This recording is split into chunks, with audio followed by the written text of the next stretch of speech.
Shalom y bienvenidos a Vía Haftaj Israel, una frase hebrea que significa amarás a Israel. Esperamos que se queden con nosotros, ya que nuestro maestro, el Dr. Baruch, nos compartirá una enseñanza expositiva de la Biblia. El Dr. Baruch es profesor titular del Instituto Zera Abraham, con sede en Israel. Aunque todos los cursos en el instituto se imparten en hebreo, el Dr. Baruch se complace en compartir esta enseñanza en inglés con doblaje al español. Para más información, visítenos en amarasaisrael.org o descargue nuestra aplicación móvil Mi Estudio Bíblico. Aquí está Baruch y la lección de hoy. Necesitamos ver que para comprender la verdad de Dios, debemos ser nuevas criaturas, debemos ser iluminados por el Espíritu Santo y ver las cosas desde su perspectiva. Uno de los mayores recursos que Dios nos provee para que podamos discernir su voluntad son sus mandamientos. Esto será enfatizado en nuestro estudio de hoy, porque fue muy importante para Dios que sus hijos, su pueblo de pacto, recibieran sus mandamientos, que aunque Moshe Rabbeinu, Moisés, rompió las primeras tablas de los mandamientos, vemos que Dios iba a darle esta ley nuevamente a Israel. Presten mucha atención a cómo se desarrolla este evento y cuáles son las circunstancias de esta segunda entrega de la ley de Dios. Es el momento para tomar la Biblia porque estudiaremos juntos Éxodo. En el capítulo 34, libro de Éxodo, capítulo 34. Como mencioné la semana pasada, esta sección se lee de manera especial durante la fiesta de los panes sin levadura y también de la fiesta de los tabernáculos. Solo leímos una porción de lo que se recita en estas festividades, pero el día de hoy leeremos la segunda parte. Y quiero que veamos, antes de comenzar, la correlación entre lo que estudiamos la semana pasada y lo que sucede esta semana en el capítulo 34. Ya les dije y ustedes ya saben que en el capítulo 34 Dios reentrega, o sea que entrega por segunda vez, los mandamientos. La semana pasada vimos algo y espero que hayan prestado atención como una y otra vez se enfatizó la semana pasada que Moisés halló gracia. Y una manera de entenderlo es esta, que Moisés se aseguró de contar con la gracia de Dios y eso cambió todo en él. Su identidad, el propósito de su vida y su capacidad de acercarse a Dios y experimentar a Dios. Vemos una relación directa, y no se pierdan esto, entre recibir la gracia de Dios y lo que sucede ahora, recibir los mandamientos de Dios, la ley de Dios. Éxodo 34, iniciando en el versículo 1, dice: Y el Señor dijo a Moisés: talla, o tú debes tallar, y dice, para ti, talla para ti 2 tablas de piedra como las primeras.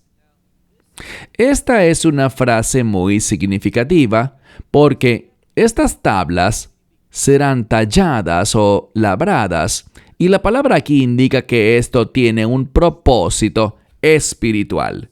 La misma palabra se usa para hacer imágenes paganas o estatuas paganas. Y lo que deducimos de esto es lo siguiente: cuando uno actúa de esta manera, tallando algo, habrá implicaciones espirituales. Una y otra vez vemos en la palabra de Dios estos 2 polos, lo que es bueno y lo que es malo, lo que refleja la oscuridad y lo que refleja la luz, su luz, lo que refleja la muerte y lo que refleja la vida, lo que refleja bendición y lo que refleja maldición. Estos polos representan grandes diferencias, y aquí vemos que reflejará un resultado espiritual que es puro, que es santo y que es congruente con las expectativas de Dios. Es muy importante que busquemos las expectativas de Dios. Nuestra oración debería ser suplicarle a Dios conocer sus expectativas y no imponerle a Él nuestras propias expectativas, lo que nosotros deseamos.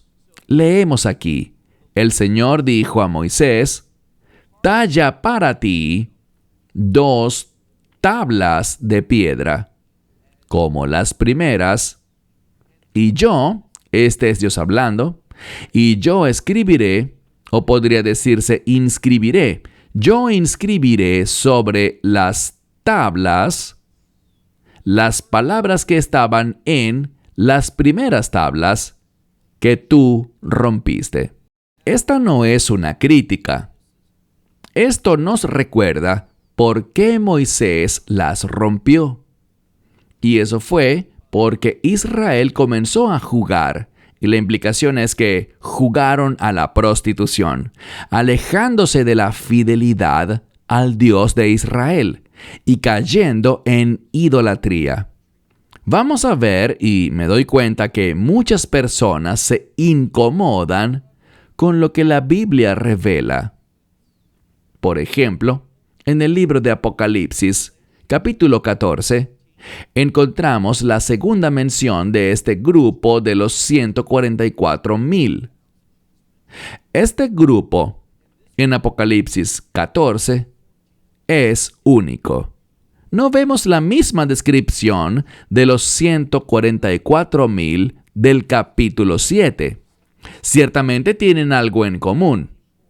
Ese número, 144,000, se relaciona con un pueblo de reino.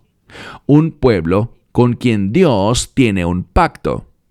Pero en el capítulo 14 vemos que estos 144,000 son únicos. Ellos siguen al Cordero, es decir, al Mesías, donde quiera que Él va. Y además son vírgenes. ¿Qué significa esto? Significa que no han practicado la prostitución, que no han cometido actos de idolatría. Muchos piensan que esta perspectiva es improbable. Quieren interpretar este pasaje como virginidad en el sentido físico, en lugar de virginidad espiritual. Verán, la virginidad espiritual es la fidelidad a Dios. Ser leales a Él, honrando esta relación de pacto. Mientras que el adulterio espiritual es idolatría. En nuestro estudio de hoy, veremos que Dios usa repetidamente el concepto de prostitución o adulterio en un contexto espiritual. De hecho, la mayoría de las veces proféticamente y en la Torá, cuando Dios habla de adulterio, se refiere a idolatría. Esto no es algo que debamos simplemente echar a un lado, sino algo que debemos tener presente al estudiar el libro de Apocalipsis. Entonces, Dios dice aquí que Moisés discernió la condición espiritual en la que ellos estaban en la carne. Cuando estás en la carne, la Torá no tiene relevancia para ti. Así que Moisés rompió las tablas originales. Ahora vamos a ver un cambio en este pasaje. La entrega de la ley estará relacionada con el Espíritu. Por eso Pablo dice, y por eso lo leímos en nuestro servicio de adoración hoy más temprano, que la ley no es para el carnal, no es para el que vive según la carne, no es para el idólatra, sino que la ley es para el espiritual. La persona que camina en el Espíritu cumplirá y demostrará la justicia de la ley. Y el resultado de eso es que la gloria de Dios será manifiesta. Pasemos al versículo 2. Dios sigue hablando con Moisés sobre este llamado a recibir los mandamientos por segunda vez. Y le dice en el versículo 2, prepárate. La palabra aquí es el término najón, un término que implica estabilidad. Y tiene que ver con algo que te brinda estabilidad, que te conduce a una condición correcta. Vemos que los hijos de Israel no prestaron atención a la preparación de Dios en el capítulo 19, y eso manifestó su pecado. Esa falta de preparación se reveló en el capítulo 20 de Éxodo. Pero Moisés será diferente. Moisés estará listo, estará preparado, estará en una condición espiritual correcta. Entonces Dios dice: hazte correcto para la mañana y subirás por la mañana al monte Sinaí. Bien, noten que la entrega de los mandamientos tuvo lugar en la cima de una montaña. Cuando estás en la cima de una montaña, ves las cosas de manera diferente. Hubo un cambio en su ubicación y vemos que hay una conexión entre la ley y un cambio de ubicación.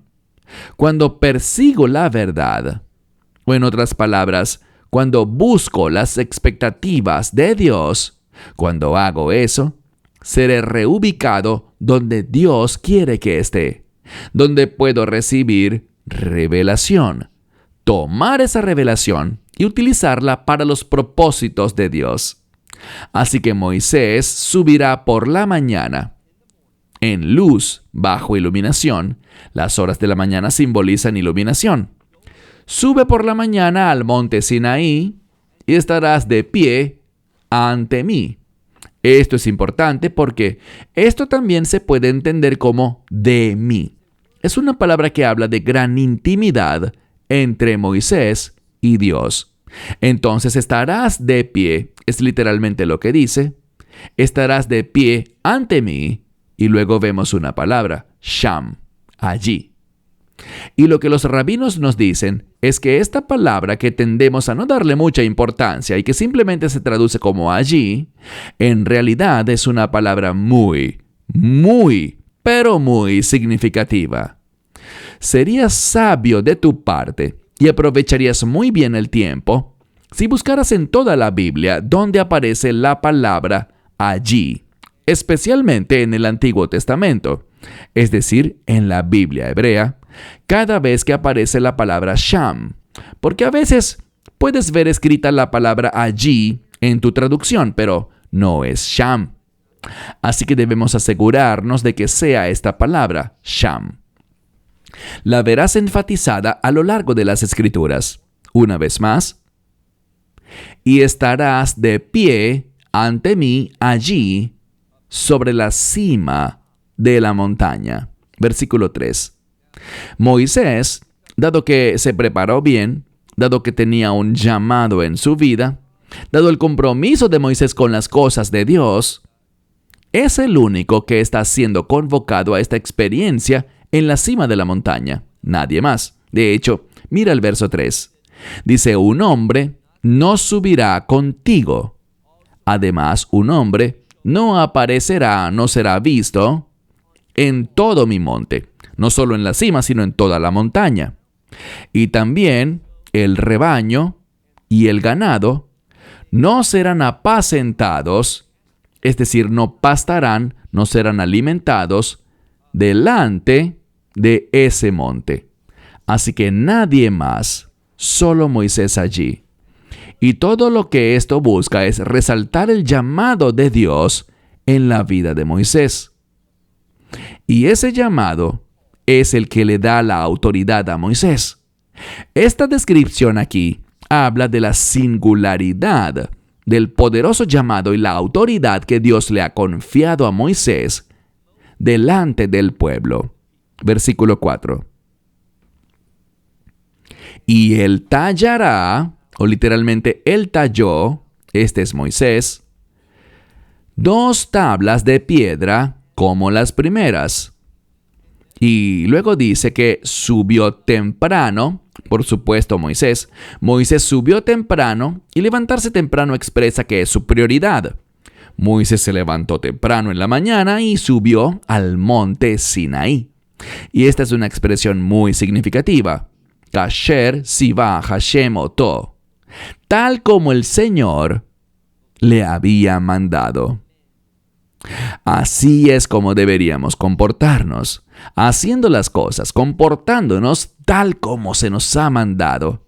Y debería subrayar esa palabra tal como, y es una sola palabra en hebreo, tal como el Señor nos ha mandado.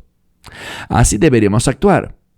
Y cuando hacemos eso, veremos que Dios obra para traer cambios. Dios nos mueve hacia Él. Y estaremos equipados para cumplir los propósitos de Dios. Última parte del versículo 4. Y tomó, todavía hablando de Moisés, y tomó en su mano las 2 tablas de piedra. Versículo 5. A medida que Moisés responde a la palabra de Dios, y solo después de que Moisés respondió, vimos que se preparó, talló las 2 tablas de piedra y obedeció, subiendo a ese monte. Fue cuando Moisés puso en acción la instrucción de Dios que Dios respondió, que se movió, como lo vemos en el versículo 5. Y el Señor descendió en una nube. Esto es importante. Según los eruditos, hay una correlación entre esta nube, Anán, y el Espíritu de Dios, la manifestación de Dios, la unción de Dios. Todas estas cosas deberían venir a nuestra mente cuando hablamos del Espíritu Santo. Hay un énfasis en esta nube. ¿Por qué razón? Bueno, en nuestro centro de estudios acá en Israel, hablamos de que Pablo decía que la ley es espiritual. Y si no estás en el Espíritu, la ley no te será útil. La ley simplemente te dirá que eres un pecador. Pero si caminas en el Espíritu, si te encuentras en medio del Espíritu de Dios, entonces la ley tendrá relevancia. Ella tendrá propósito en tu vida. Leemos. Y el Señor descendió en una nube y estuvo con él allí. Y proclamó, o podríamos decir, elevó un clamor en el nombre del Señor. ¿Qué significa bíblicamente el nombre? Carácter. Así que esta nube que descendió y se estableció allí con él, con Moisés, vemos una manifestación del Espíritu con el carácter de Dios. Esto es importante. Es el propósito del Espíritu Santo manifestar el nombre, el carácter de Dios en nuestra vida. Y es solo cuando estamos en el Espíritu que seremos capaces de ser receptores de los movimientos y el equipamiento de Dios. Versículo 6. Y el Señor pasó su presencia. Esta es la palabra rostro. Él hizo que su rostro pasara. Y noten lo que dice. Nos adentramos a una sección muy significativa. Esto es conocido en el judaísmo como los 13 atributos de Dios. ¿Por qué 13? Bíblicamente el 13 es un número bueno. Se relaciona con Dios, quien es uno, y con el pueblo de Dios, las 12 tribus, el 12 representa al pueblo de Dios. Así que el 13 habla de la unidad entre la humanidad y Dios, el pueblo de Dios y Dios mismo. Y este es el fundamento de lo que trata este pasaje. ¿Queremos la unidad de Dios en nuestra vida? Y noten cómo Dios describe cuáles son estos 13 atributos. Verso 6. El Señor hizo pasar su presencia y proclamó, el Señor, el Señor, el Dios que es misericordioso, lleno de gracia, paciente, abundante en amabilidad o en firme amor o en gracia. Es la palabra Gesed, la misma palabra que hemos enfatizado tanto. Y luego finalmente, en el versículo 6, vemos la palabra verdad. Quiero decirlo de nuevo. Leámoslo en hebreo primero. Vayikra Beshem Adonai. And it says, Vaikra Hashem Hashem, El Rachum Vechanun, Erech Apaim Verav Chesed Va'emet. Una vez más, Él proclamó, este es Dios, el Señor, Dios de misericordia y gracia, paciente, abundante en gracia y en verdad. Versículo 7. Notzer Gesed Lei Elefim. La palabra Notzer es la misma palabra que le da su nombre a la ciudad de Nazaret. Entiendan esto, y recibimos muchos correos electrónicos sobre este asunto, porque algunos creen que Yeshua era un nazareno basado en el voto nazareo que está en el libro de Números. No hay conexión alguna entre esa palabra, el voto nazareo, que es nazir, y la palabra que vemos aquí, notzer. La palabra nazir tiene que ver con un compromiso hecho, pero Yeshua era de la ciudad de Nazarat. Una Z es diferente a una T con una Z. En hebreo, una Zain es diferente a una Zade. Son letras hebreas y esta palabra notzer significa guardar, proteger. Es un sinónimo de una palabra que muchos de ustedes conocen, lishmor, que significa guardar o vigilar. En esta escritura vemos que Dios promete algo. Mira nuevamente el verso 7. Dios guarda, Él protege gracia. Gracia para 1000 generaciones. Y a través de esta gracia que Dios guarda, dice que Él levanta la iniquidad, la transgresión y el pecado. Pero vemos algo más al respecto en la siguiente parte. Veinakei lo inake. La palabra aquí es limpiar y nos dice que sí, Dios es misericordioso, pero hay algunos a quienes Él limpiará y otros que no limpiará. ¿Y cuál es la causa de esa diferencia? ¿La razón que lo origina? Su gracia. Se trata de si uno está experimentando la gracia de Dios. ¿Y cómo la experimentas? Implorando a Dios. Por eso es que su nombre fue proclamado 2 veces. El Señor, le da énfasis a su carácter. Señor es su nombre trascendente que está por encima de todo. ¿Y qué enfatiza Dios sobre su carácter? Que Él es misericordioso, perdonador, lleno de gracia, y que lo hace por miles de generaciones. Sigamos leyendo. También encontramos que Él visita para quienes no están limpios, aquellos que no son receptores de su gracia porque no la han buscado de acuerdo con su verdad. Él visita, eso significa Él castiga, la iniquidad de los padres sobre los hijos y sobre los hijos de los hijos hasta la 3ª y 4ª, y la implicación es 3ª y 4ª generación. ¿Cómo entendemos esto? No se trata de que si un padre peca, sus hijos, nietos y bisnietos serán castigados por lo que él hizo. Eso no es lo que dice la palabra de Dios.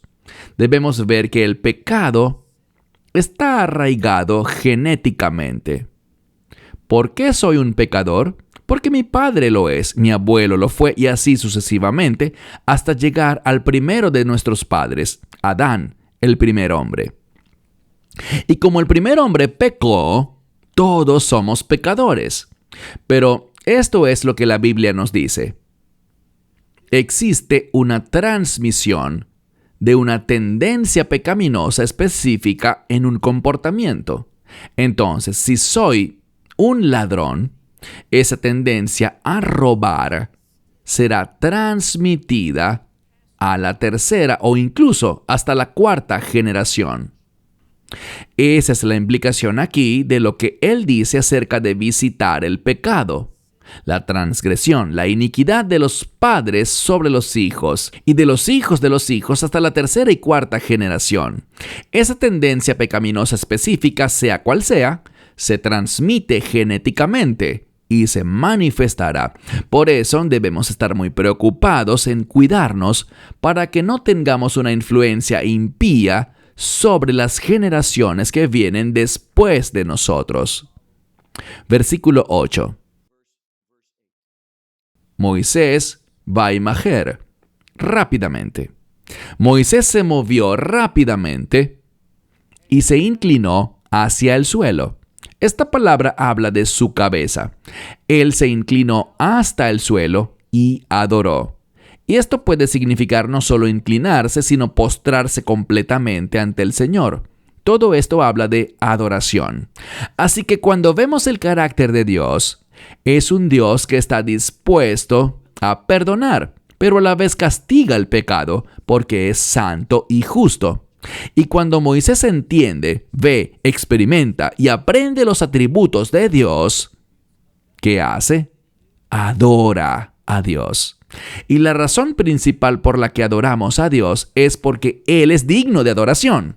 No es que Dios tenga que hacer algo para merecer nuestra adoración, que Él tenga que hacer esto o aquello para que le adoremos. No. Lo que Él hace debería provocar nuestra adoración, pero sobre todo, ¿quién es Él? Es la base firme que genera nuestra responsabilidad de adorarlo. Y Moisés lo demuestra en el monte Sinaí. También quiero que veamos la correlación entre la entrega de los mandamientos y la adoración. Si queremos entender la adoración, los mandamientos de Dios, siendo iluminados por el Espíritu Santo, siendo una nueva creación, estos mandamientos pueden ser utilizados para mostrarnos cómo adorar a Dios, cómo vivir fielmente delante de Él. Verso 9. Moisés está hablando y dice: si por favor he hallado gracia ante tus ojos, oh Señor, ven por favor, oh Señor, en medio de nosotros. Aquí de nuevo, ¿qué nos enseña esto? Recuerden el contexto. Lo que está ocurriendo es la entrega de los mandamientos. Y cuando recibimos correctamente la verdad de los mandamientos, su intención, su espiritualidad, la relevancia de la ley, eso es una invitación para que Dios vaya delante de nosotros y en medio de nosotros, si es que deseamos experimentar la presencia de Dios en nuestras vidas. Él nos salva solo por gracia. Pero si queremos experimentar su presencia y beneficiarnos de su poder, debemos ver que los mandamientos juegan un papel para empoderarnos a través de la presencia de Dios. Así que Moisés dice: si por favor, o ya que por favor he hallado gracia ante tus ojos, oh Señor, que el Señor venga por favor en medio nuestro. ¿Por qué tiene que ser así? Porque es solo cuando Dios entra en nosotros que vamos a ser transformados. Y noten aquí que todo esto está sucediendo después de la redención. ¿Qué quiero decir? Después de que la sangre del Cordero fue puesta sobre los dinteles y el éxodo, que es paralelo a la redención, tuvo lugar. Por eso, cuando estudiamos la palabra de Dios y vemos los paradigmas que nos enseñan tanto, vemos que la redención viene primero. Y luego, después de la redención, viene este cambio con Dios entrando en medio de ellos. La redención, la experiencia de salvación, trae consigo la regeneración. El pueblo de Israel no era un pueblo renovado, es decir, que como Dios habitaba en medio de ellos, ya eso los haría redimidos. Esa es una falsa doctrina. Es uno de los principales problemas del calvinismo, la teología reformada. Lo comprenden al revés. Examinemos los paradigmas de toda la Biblia. Verso 9. Moisés hablando, dice: ya que por favor he hallado gracia ante tus ojos, oh Señor, que el Señor vaya, o literalmente, Él irá, en medio nuestro. ¿Por qué necesitamos esto? Para cambiar, porque un pueblo de dura cerviz es Él, es decir, Am Yisrael, el pueblo de Israel, dura cerviz. Y es solo cuando Dios viene en medio nuestro que se producirá un cambio. Y esto es cierto primero para el judío y también para el gentil. Todas las personas tienden a ser orgullosas. Y la Escritura dice, en este pasaje, Kashei Ord, es una referencia a ser de dura cerviz, lo cual, como ya hemos mencionado, implica una incapacidad para humillarse por uno mismo. ¿Por qué? Por la enfermedad del orgullo. Y cuando Dios entra en nuestra vida, cuando nos preparamos para recibirlo, por gracia, se produce un cambio. Lo leemos al final del versículo 9. Perdona nuestra iniquidad y nuestro pecado, y, me encanta esto, tómanos por heredad. Queremos que Dios nos herede a nosotros, que seamos su posesión. Y esto es lo que descubrimos. Es que resulta demasiado claro cómo este pasaje de las Escrituras tiene tanta enseñanza espiritual para nosotros en el monte Sinaí, en la entrega de los mandamientos.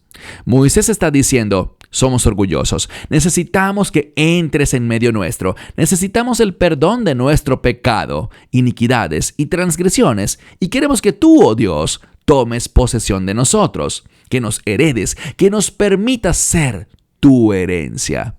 Versículo 10. Y él dijo, he aquí.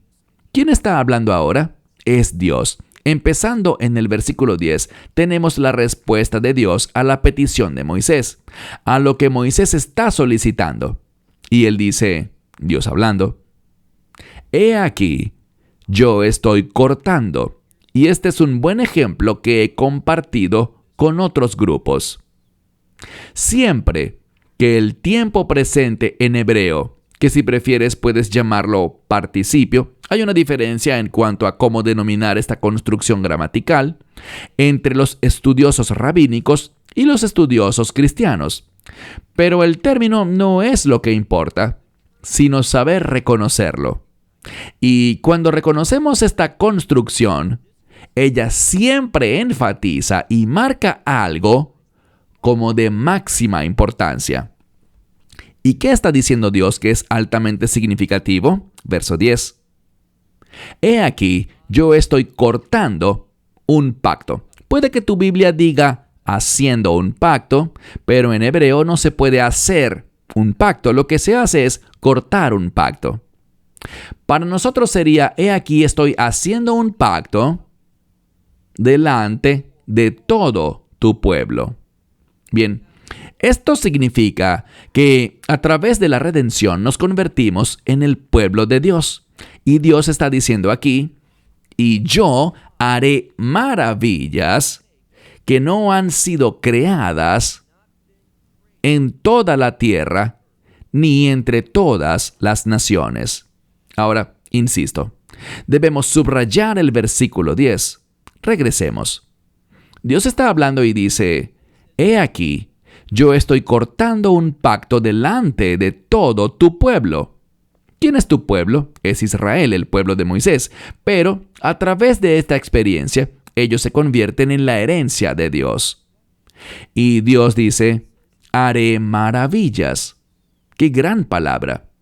Por medio de este pacto del Sinaí, los mandamientos de Dios, cuando son utilizados adecuadamente, aplicados correctamente según su relevancia para nuestra vida, traen consigo la actividad maravillosa de Dios. Él dice, haré maravillas que no han sido creadas, algo nuevo, algo especial, que no han sido creadas en toda la tierra, ni entre todas las naciones.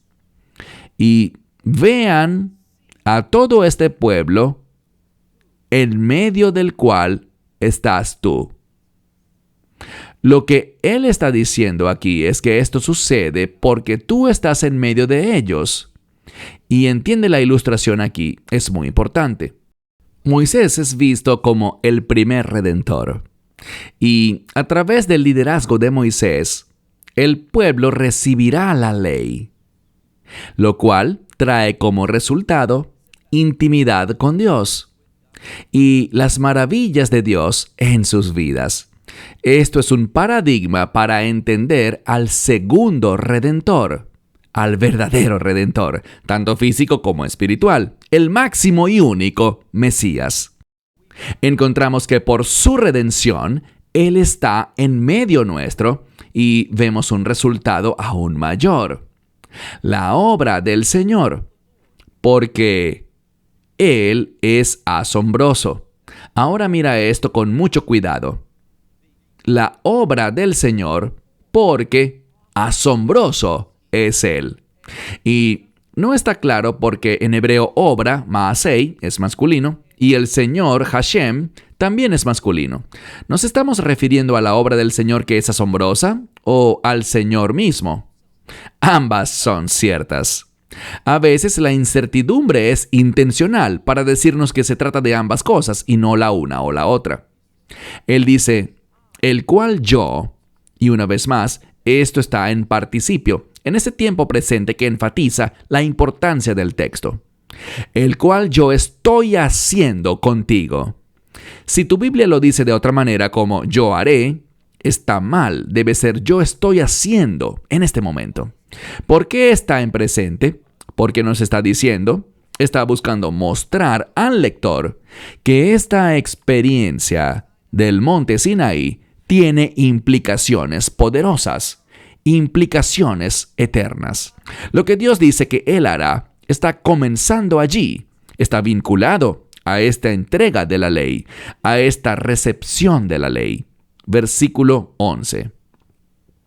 Dios sigue hablando y dice, guárdate en lo que te estoy ordenando a ti en este día. Vemos de nuevo ese mismo énfasis, lishmor, guardar. Y cuando aparece esta palabra, debemos pensar en valor, en guardar lo que es valioso. Y la revelación aquí es extremadamente valiosa en el sentido espiritual. Trae consigo la voluntad de Dios, las maravillas de Dios, el poder de Dios y la presencia de Dios entre el pueblo. Si estudias esto por tu cuenta, vas a ver, al orar sobre este pasaje, mucho más de lo que podemos compartir ahora, sobre la gloria de Dios, su poder y las maravillas que Él quiere manifestar a través de la relevancia de su verdad, de los mandamientos de su palabra. Así que dice, guarda lo que te mando hoy. He aquí, y noten esto, es cuando guardamos la verdad de Dios, cuando valoramos las expectativas de Dios, no las nuestras, sino sus expectativas, que Él comienza a trabajar en contra del enemigo. Versículo 11. He aquí, yo estoy echando delante de ti, y fíjense que esta promesa ocurre en el monte Sinaí. Estoy echando delante de ti al amorreo, al cananeo, al hitita, al fereceo, al heveo y al jebuseo, a todos estos 6 pueblos. ¿Y cómo lo está haciendo? El número 6 se relaciona con la gracia. Él dice, guárdate, no sea que... Y dice, no hagas esto. Cuidado, presta atención, no hagas esto. Esta es una declaración valiosa, en otras palabras. Y no vayas a cortar un pacto con el habitante de la tierra, refiriéndose a la tierra de Canaán, esa tierra que heredarían. No hagas ningún acuerdo de pacto con ellos. Él dice que al entrar allí, al entrar a esa tierra, no se conviertan en una trampa. Y esta palabra en hebreo moderno significa mina terrestre, mokesh. Sabemos que si pisamos eso, ¿qué pasa? Explota, es destructiva. Y cuando pensamos que podemos tener una relación de pacto con aquellos que no creen en el Dios de Israel, estamos equivocados. Debemos recordar lo que dice Pablo en 1 Corintios. ¿Qué comunión puede haber entre el bien y el mal?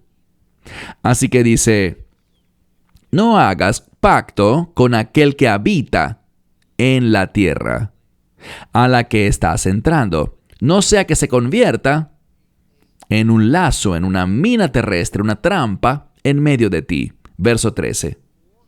¿Qué deberíamos hacer entonces? Al entrar en la tierra donde habitan estas 6 naciones, y en otros lugares aprendemos que incluso hay más, cuando entren allí, vayan a la guerra.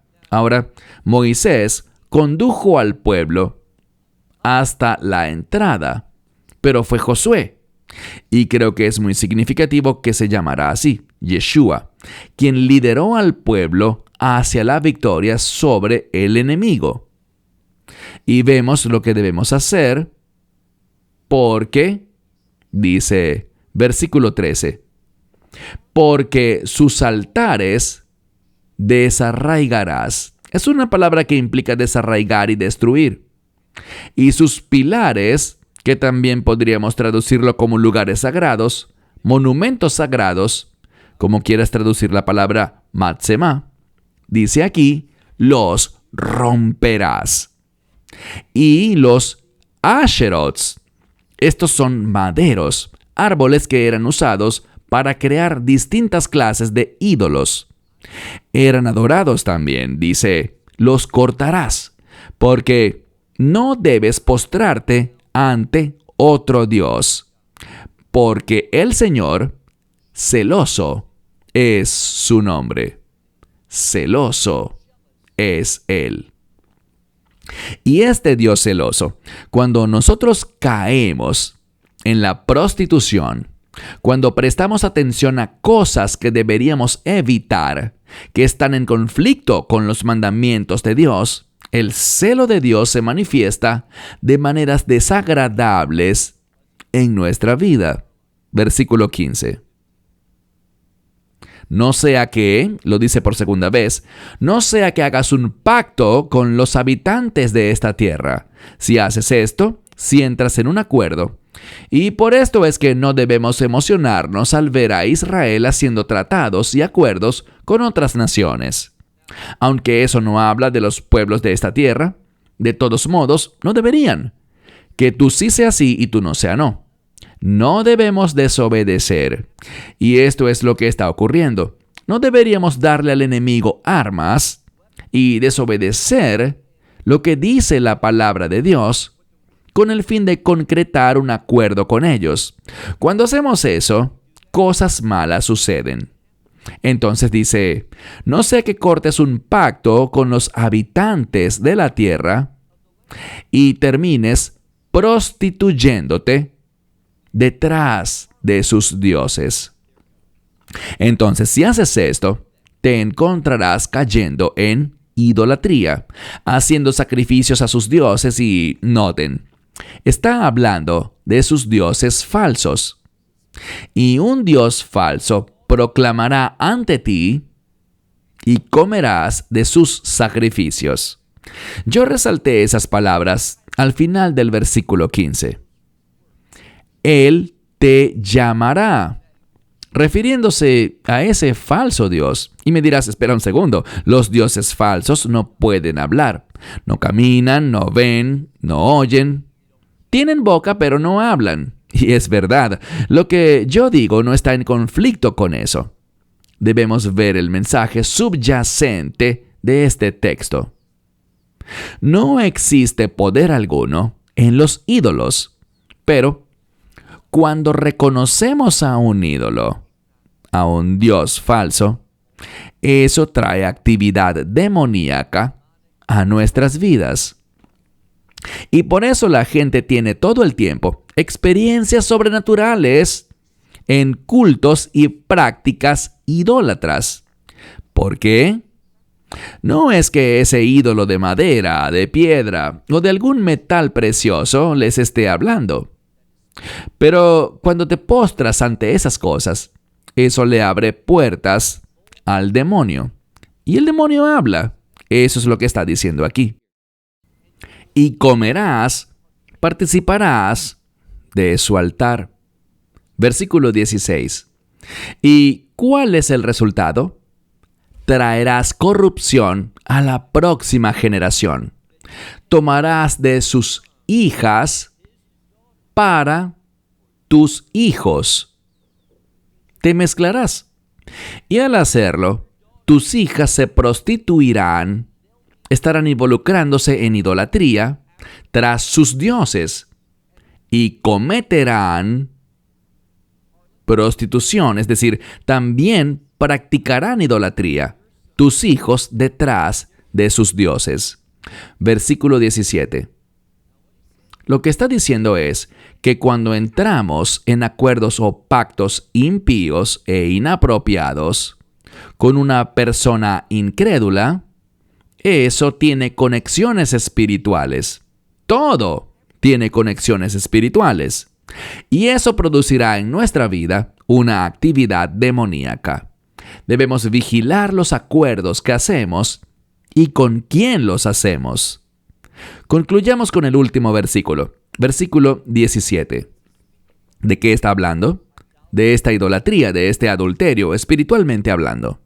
Dice que dioses forjados, dioses de fundición, en otras palabras, no hagan para ustedes.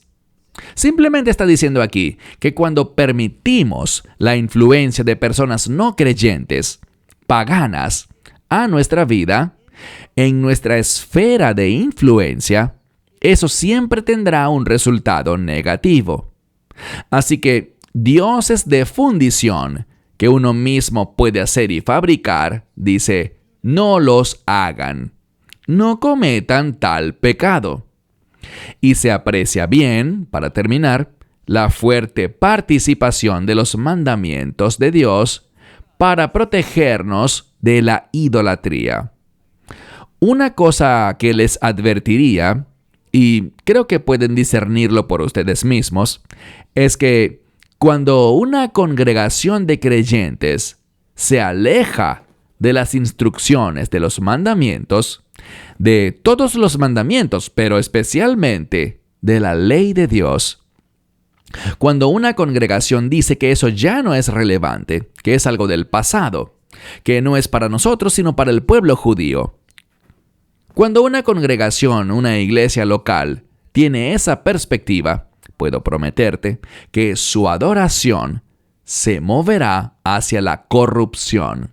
Se moverá hacia las cosas del mundo y manifestará los caminos del mundo y las prácticas de las naciones en lugar de reflejar la santidad y los atributos de Dios. Esa es la verdad de este pasaje. Bueno, cierro con eso. Hasta la próxima semana. Shalom desde Israel. Shalom from Israel. Esperamos que te hayas edificado con el mensaje de hoy y lo compartas con otros. Te invitamos a seguir nuestros estudios cada semana por este canal y por el portal de YouTube de Amarás a Israel. También puedes descargar nuestra aplicación móvil gratuita, Mi Estudio Bíblico. Finalmente, para obtener más información sobre nosotros, visita nuestra web amarasaisrael.org, donde encontrarás otras conferencias de Baruch en audio, video y texto. Hasta el próximo programa. Que el Señor te bendiga en Yeshua HaMashiach, Jesús el Mesías, mientras caminas con Él. Shalom desde Israel.